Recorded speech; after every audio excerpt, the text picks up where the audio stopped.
All right, welcome to another episode of Medicine 3.0. I'm here today with one of our other Bionic health advisors, Anna Simmons. Anna, welcome to the podcast. Hey Kelly, thanks. Would you like to tell us a little bit about yourself and introduce yourself to our listeners? I have been with Bionic as an advisor for about 2 years now. I joined after graduating. I went to UNC Chapel Hill and studied human development. When I was there, I worked as a personal trainer, got certified as a nutrition coach and health coach. What inspired you to get into this field? Great question. I have always been really passionate about health and specifically nutrition. I always kind of thought I was a health nut growing up. I loved eating healthy and learning about nutrition, but I also grew up playing sports and was really active as a kid. And then when I was at UNC, I there became a personal trainer and trained at my school's gym, and that really kind of grew my love for strength training personally.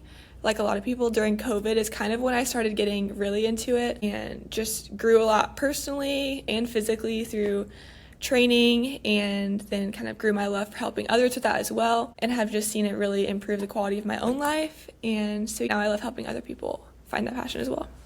That's amazing. And then how about the other side of the coin? As a member of Bionic, not just an employee, can you tell us a little bit about what you've enjoyed about that process and anything else you'd like to share about your own personal journey? Well, kind of two main things. One, I've loved working with our physicians. I've learned a lot about my personal health and some risk factors that my family has in our genetics. So that's been really valuable for me and just have felt very supportive along the way. And then from an advising standpoint, I meet with you every now and then for check-ins. And I know that you've said, I believe on a previous podcast, the benefit of coaches having coaches. Like for everybody, it's really helpful to have accountability and just a support system, an extra set of eyes, giving input on my health habits and my goals. So working with you has been really great. I've learned so much from you in your background. And again, just extra accountability is always really valuable. Absolutely. Yes, I definitely say that often, that coaches need coaches. We have our own internal bias about things. For example, I would hate writing my own training program because I would just take out the things I don't want to do. So likewise, I gain a lot from meeting with you as well. So we serve as each other's advisors, and it's been really helpful. And then we can try out different tools that help our members too. So I know that you mentioned already you have a strong passion for nutrition and especially meal prepping and just food in general, big foodie from what I know about you. So that leads us into our topic of today's podcast. So we wanted to talk today about nutrition, prep recommendations, things that might make meal prepping and eating protein specifically a little bit more easier and manageable. Let's start off with the difference between meal prep and batch prep. They're kind of similar, but can you just walk us through those differences? So starting out with batch cooking, that is preparing large portions of food without pre-separating them into different meals. So that would be preparing a lot of chicken or a large portion of rice and just having that kind of in a container in your fridge or freezer to have and pull for meals. And then meal prepping would be prepping portioned out meals throughout the week. You might prepare 6 meals or 5 meals for your week of lunches, pre-portioned out, so that way whenever you want to go and eat it, it's already prepared for you. Perfect, yeah. Both can be useful for different situations. I think finding out what your best flow is for yourself is what is going to be the most useful tool, right? So for example, maybe someone's cooking for a whole family and everyone has a different taste and palate. So you might have lots of chicken and rice that might not be seasoned one specific way, but then you can use them in a moment and change it throughout the week so it's not boring and repetitive. Some people don't like having the same thing every single day. I personally am the meal prep person, and I have the exact same thing for 1 week, and then I change it up just based on what I feel like I want to have that week. So they can both be useful tools at different times for sure. What other major pros and cons of batch cooking versus meal prepping have you found? I think when I first started thinking about how I want to build my meals, it was born out of a need because I was super busy. And the only way that I was actually going to cook the right things for myself was if I had it prepared ahead of time. I hate having to cook something different every single day for every single meal and take my time in the morning to worry about that, and even in the evening after a long day. So for me, it was pretty easy to jump into meal prepping. There have been times when I'll batch prep, like if I come home from a trip and I didn't freeze food ahead of time, then I'll just make a crock pot of chicken and just throw it in the fridge, and then throughout the week I'll just build stuff as I go with what I have. But whenever possible, I take a couple hours on Saturday or Sunday and I just block my time to actually build my meals. And I kind of do batch prep and meal prep at the same time now. So like if I want carrots for a snack, I might like just peel a bunch, cut them up, and just put them aside. And sometimes I'll use those throughout the meal too. So if you already have stuff that you know you're going to be putting into meals, doing all of the prep up front of chopping has been something that I found really helpful, so that you know like, okay, I need these vegetables for these things. I'll prep them now, put them aside, so when you actually do the cooking, you're not resetting every single specific meal you're doing. So the cons, I would say, for most people might just be the repetitiveness of meals, but that's where if you can tie in different flavor profiles and use each of the things that you prep in different ways, then that's going to help eliminate a lot of that. Another potential con is the upfront time that's needed, but I have found that it's actually reduced my total cooking time for the week.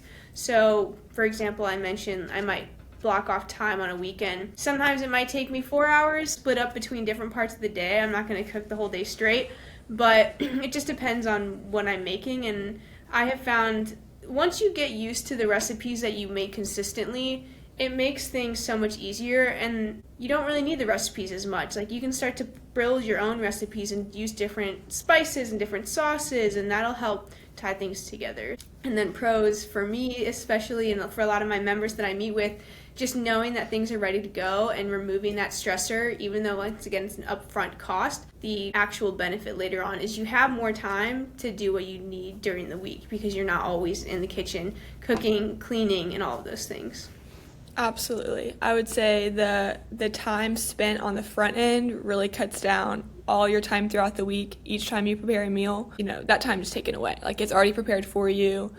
Kind of decreases decision fatigue. Again, maybe a front end of the week deciding your meals, but then throughout the week you don't have to decide what you want to eat. You know you have a healthy option to reach for. I'm really glad you brought up the decision fatigue. I think that is an important concept that people bring up but don't really have a term for. So a lot of members will meet with me and say, I feel like I'm so good in the morning, but I get to the end of the day and I just want whatever's easiest. And of course, like, we've spent all of our energy on other things during the day, so it's not surprising that by the end we're not able to be as restrained, so to speak, as we might want to be, or to eat the healthier items because we go for convenience. So that's where we talk a lot about improving food environment, and I think the batch prep and the meal prep kind of go hand in hand.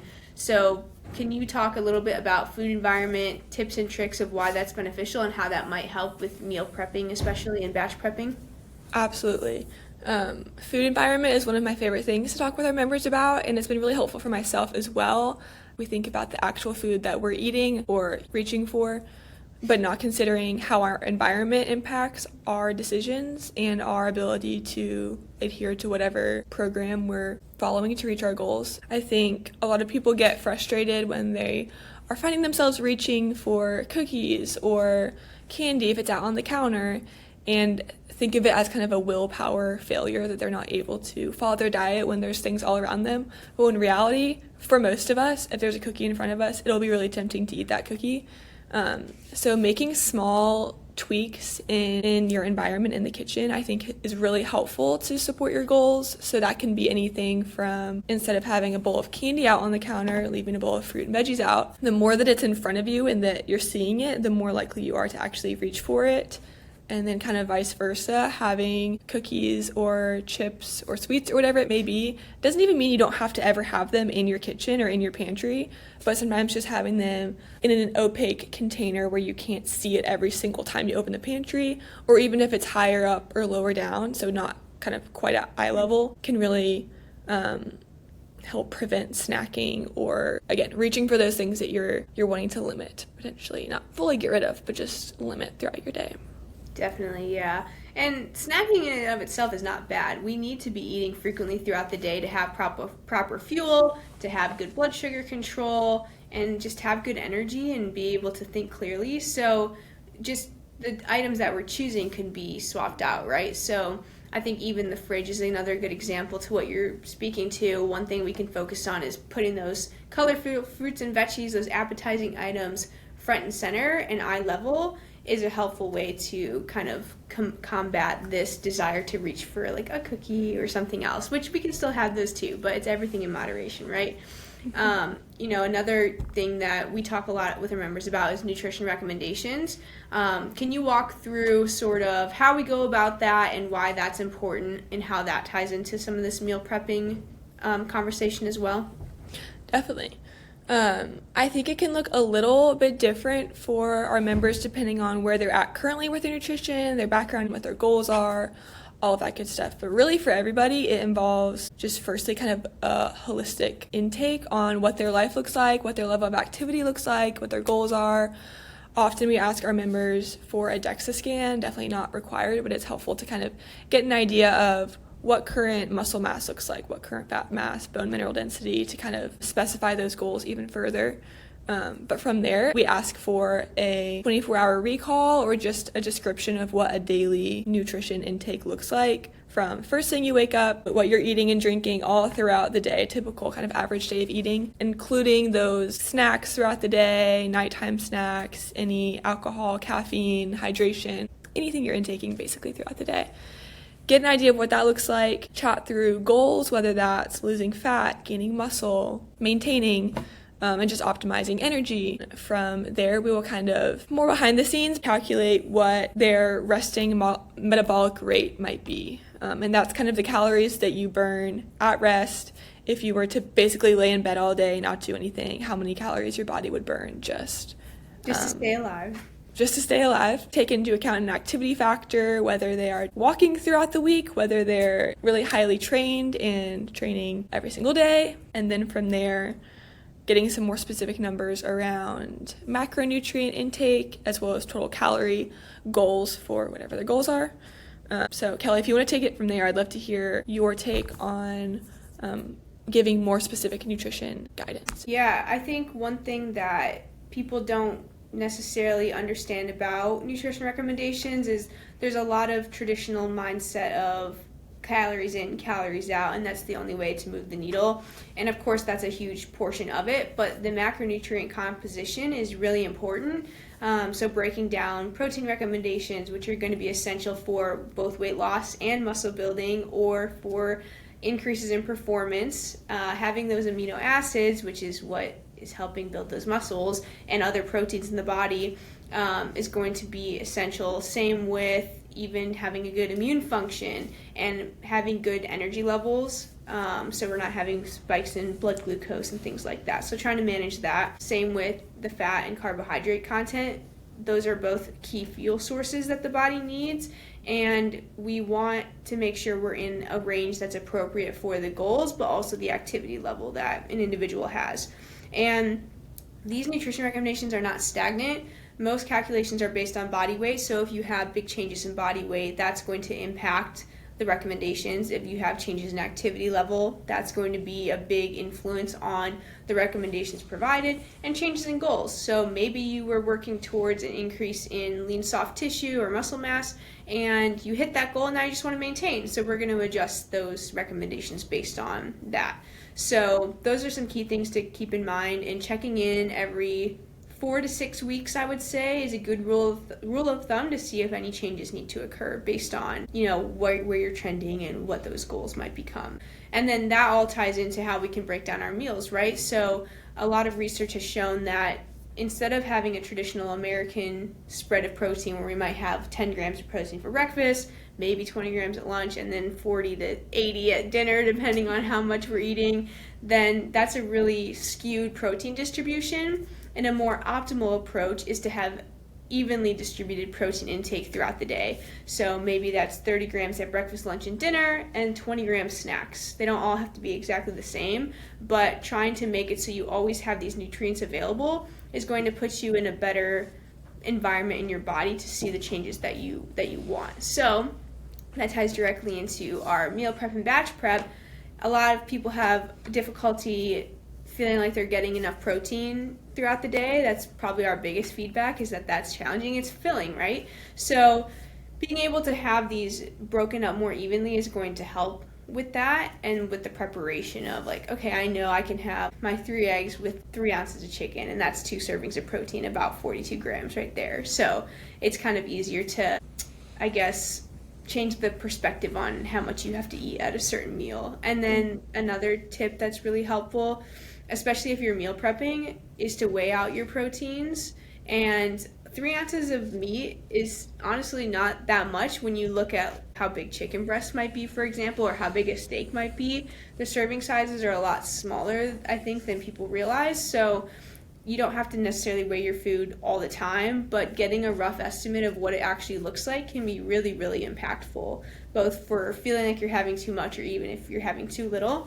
Same thing with carbohydrates. Those are a lot easier to measure out. Just using like measuring cups is helpful. Fats are a little bit easier too. Fats are super nutrient dense and energy dense, so we want to make sure we're managing those. And like, for example, you could use your thumb as a reference point. Like your thumb's about 1 tablespoon of like peanut butter, for example. Of course, it's not perfect, but we don't need to be perfect. We just need to be within a range. So those are some helpful things that I think we can draw attention to and that you can talk to your advisor about, and we're here to help with those tips and tricks. So there was another question I wanted to ask you about, instead of just like the traditional batch prep, meal prep, do you have any other specific nutrition recommendations or like recipes that you think are easy for people to use? One thing that comes to mind for me, and I recommend often, is a product called Super Cubes. And it's a really easy way to freeze meals ahead of time. So let's say you're making like a chili, for example, and it makes a lot. So you know you don't need all those servings, so you can freeze the extra and have those for when you're coming back from traveling, or if you know you're going to have a busy week the next week, whatever you can do up front, kind of putting that off to the side. So that's one example. Do you have any others that you'd like to share? Yes. So I know a lot of people do voice that they don't like re-eating the kind of same meals every day, which I personally can do, but totally understand not being able to do that or not preferring to do that. And so I love, again, batch prepping some chicken and then throughout the week make that into like Mexican style fajita bowls or Mediterranean bowls, or add some buffalo sauce. But kind of going off of that, I think you think of meal prepping as really getting ahead of the game and preparing, but even before that comes the grocery list. And so I would definitely recommend planning out your meals, or even just having a rough idea of a couple options of meals to eat throughout the week, and then from there strategizing in the grocery store. Having a list before you go in the store can be really helpful. Also, a lot of people kind of don't love grocery shopping or get overwhelmed by all of the options, so having at least some sort of a game plan, the more specific the better, but having a game plan of what you're planning on making that week, what you need to get from the store, and then being able to just go home and prepare from there is really helpful. Kind of going off of the grocery store tip, I find that staying towards the perimeter, you may have heard, is your best bet when it comes to finding nutrient-dense options. So that's something I like to do, like a sweep around the perimeter, and then there's generally always a couple of things I need to pick up from the center, and that's kind of how I plan out my grocery shopping. I'm so glad you brought that up. That was one of my key things I was going to ask you about next, because like you said, it can be very overwhelming to go into a busy grocery store and not have a plan, or maybe you didn't do inventory of your fridge or your pantry ahead of time. So like you might start buying extra things or not sure, and then you have to make extra trips. So like you said, even if you have time to plan out like an idea of like a month's worth of what you might have each week, or maybe you have go-to that you just know you love every single week. Humans are creatures of habit. Even if we get sick of something after a certain amount of time, for the most part, we get into a good routine of liking things for a while, for most people. Not everyone, of course. But having the plan is super important. Even if you don't have a full-on grocery list, it does help to know what you're looking for. And if you are going to use specific recipes, sometimes it's overwhelming to be like, oh, I don't want to buy this thing that I'm going to use one time. So looking up alternatives is a good tip, so you don't feel like you have to do more than you need.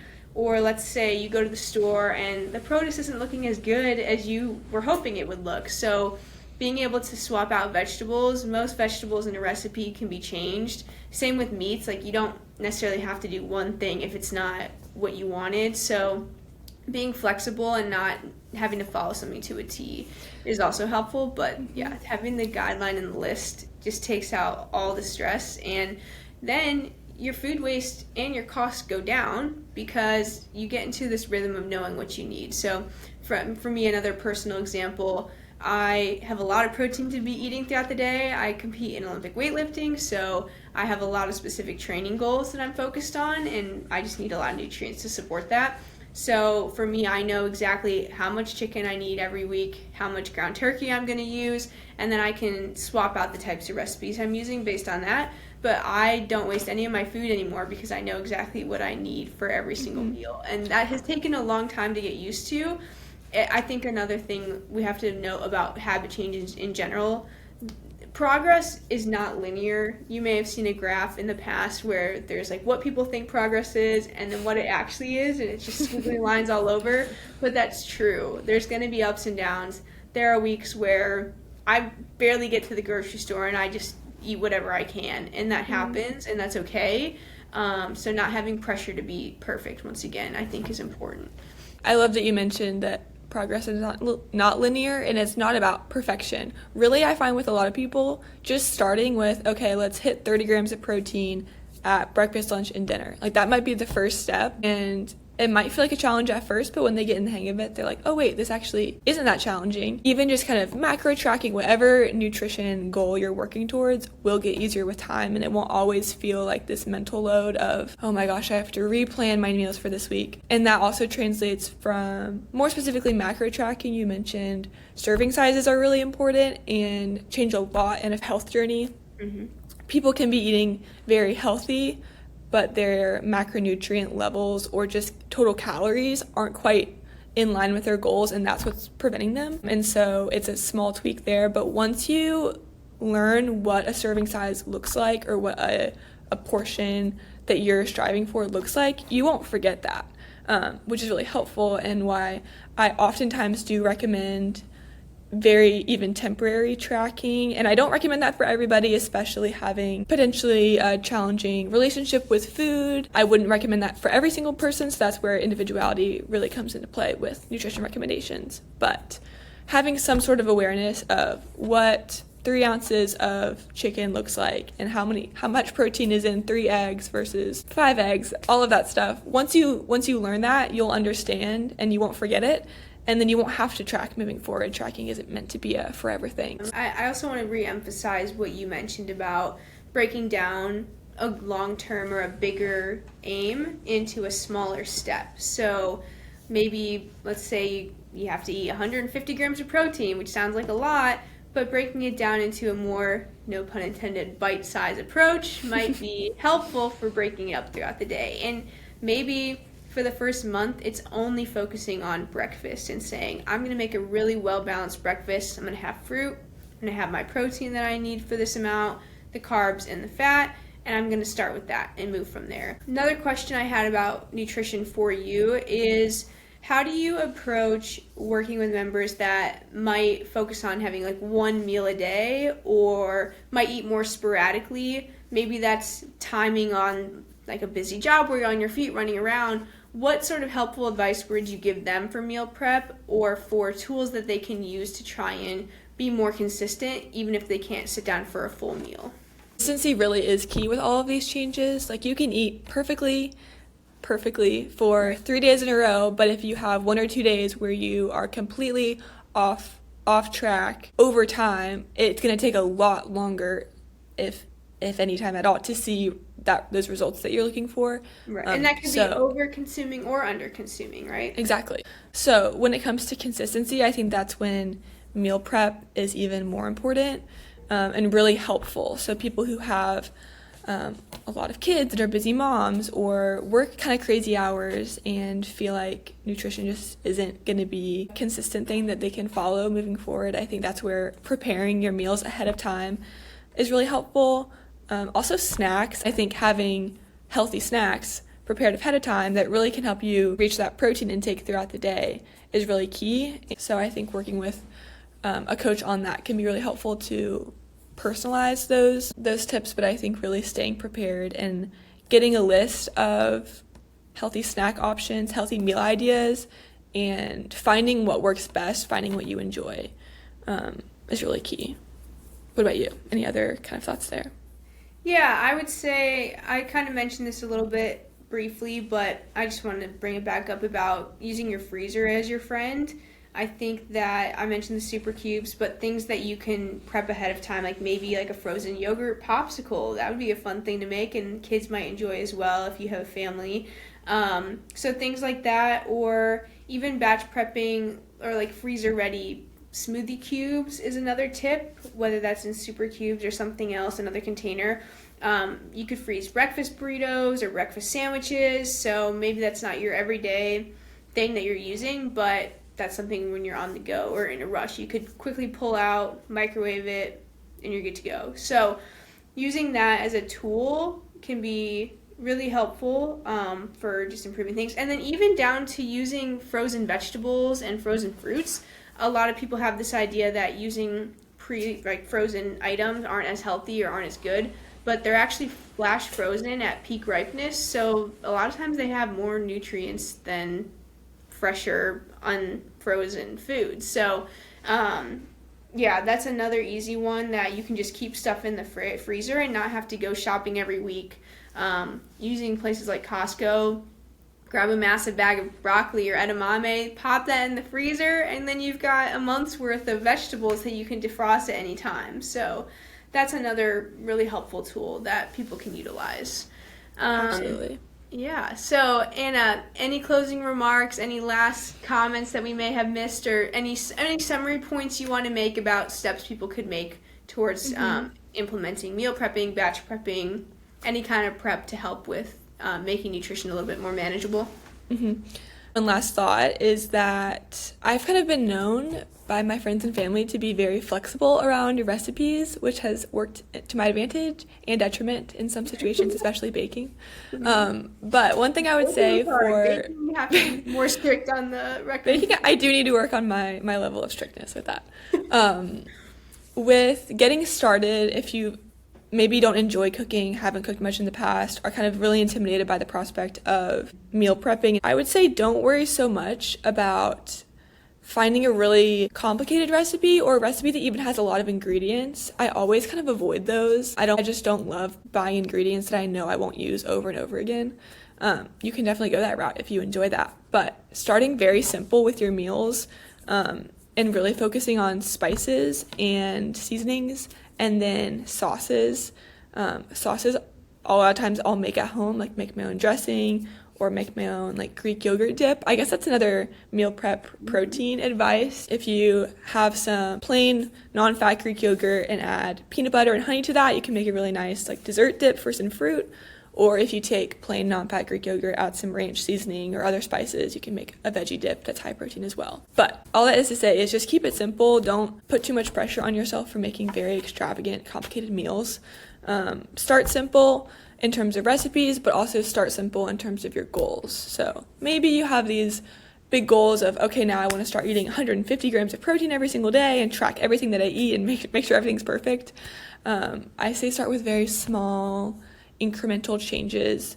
Really with nutrition always is going to be the move. Start small. And again, that can look like just start with breakfast. Focus on breakfast for a couple weeks, or maybe just focus on your protein intake. Into things that feel very doable. Take a deep breath, and working with a coach, a friend who really is knowledgeable about nutrition, somebody else, is also really helpful just to make it a more social, have some more accountability, make it fun. Great tips. Thank you so much, Anna, for all that you shared today and for being on the podcast today. It was great to talk to you, and I look forward to our next podcast together. Me too. Thanks, Kelly. Thank you for listening to another episode of Medicine 3.0. We make this podcast so that you know where to turn for good information on keeping you and your loved ones healthy. Feel free to check us out at bionichealth.com, where we can help you live a longer, happier life.